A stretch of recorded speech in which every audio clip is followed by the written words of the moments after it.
प्रजातंत्र का महत्व सब है। तो हर व्यक्ति अपना मतदान विवेकपूर्ण तरीके से, स्वतंत्रता से देश के लिए करे। इसी से प्रजातंत्र फलता है, फूलता है, विकसित होता है। भारतवर्ष दुनिया में एक मिसाल है।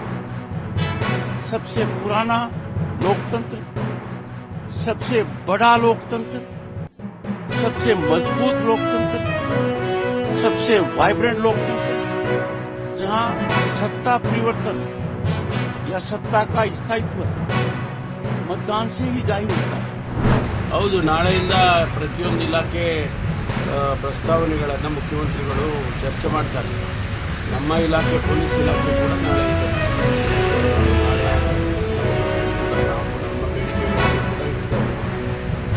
ಕೊಡೋದು ಬಿಡೋದು ಆರ್ಥಿಕ ಸ್ಥಿತಿಗತಿಗಳ ಮಾತಾಡಿದ್ಮೇಲೆ ಆಗುತ್ತೆ. Sir, any discussion on the reserve for 10 students? ಇನ್ನೂ ಆಗಿಲ್ಲ, ಮಾಡ್ತೀವಿ.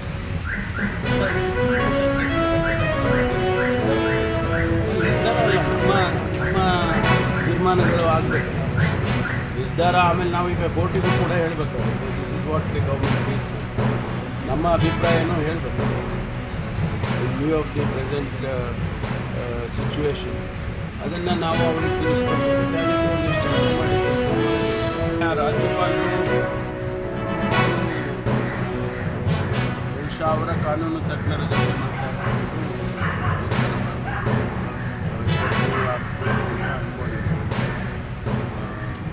ಹಾಕಿದರೆ ಇಮಿಡಿಯೇಟಾಗಿ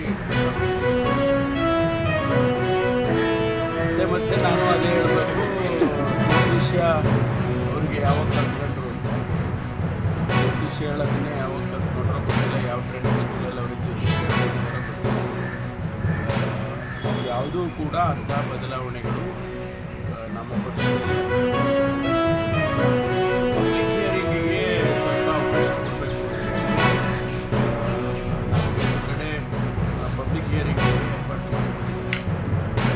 ಜನ ಸಮುದಾಯ ಯಾವ ರೀತಿ ಅದಕ್ಕೆ ಪ್ರತಿಕ್ರಿಯೆ ಮಾಡುತ್ತೆ ಅಂತ ಹೇಳಿ, ಆನಂತರ ಅದರಲ್ಲಿ ಏನಾದರೂ ಒಳ್ಳೆಯ ಸಲಹೆಗಳು ಬಂದರೆ ಅದನ್ನು ಕೂಡ ಸೇರಿಸ್ಕೊಳ್ಬೇಕು. ಪಬ್ಲಿಕ್ ಹಿಯರಿಂಗ್ ಆದಮೇಲೆ ಅದಕ್ಕೆ ಸದನಕ್ಕೆ ಚರ್ಚೆ ಯೋಚನೆ ಮಾಡಿದ್ದಾರೆ.